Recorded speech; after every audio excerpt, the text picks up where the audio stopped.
In John chapter 4, verses 31 to 34, we have this very interesting juxtaposition where the Samaritan woman has just left Jesus at Jacob's well to return to the city of Sycar, having just had her spiritual thirst quenched.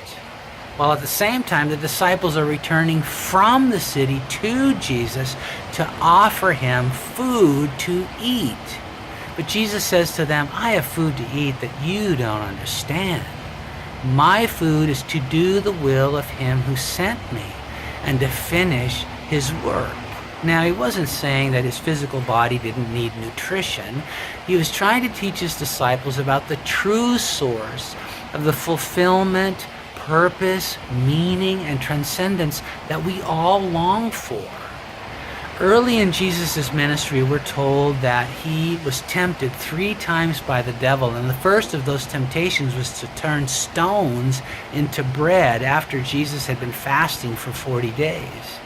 He resisted that temptation by quoting from the Old Testament, saying, "Man shall not live by bread alone, but by every word that proceeds from the mouth of God." There is nothing that I can, quote, feed myself that will bring the fulfillment, purpose, meaning, and transcendence that I long for. We were meant for more. We were meant to be partners with God, to participate with him in what he's doing.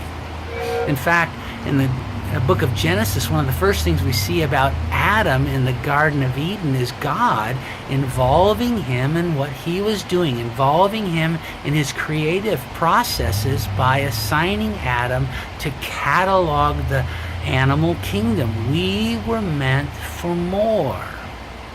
And that's why today people are starving for meaning, hungry for purpose. And that's also why one of the hottest trends in marketing is to try to tie the sale of goods and services to some cause. Like, you buy a dozen of my donuts and I will contribute a percentage of the sale to the Save the Warthogs Fund. Now, if I can help out some warthogs by buying donuts, I'm okay with that. And I'm trivializing a bit, but there's really only one cause that matters: the cause of Christ. Why? Because until people's lives are transformed by his gospel, every form of philanthropy will fall short. It's not until people's hearts are changed that everything else changes. We treat each other differently. We treat the environment differently. Our priorities are different.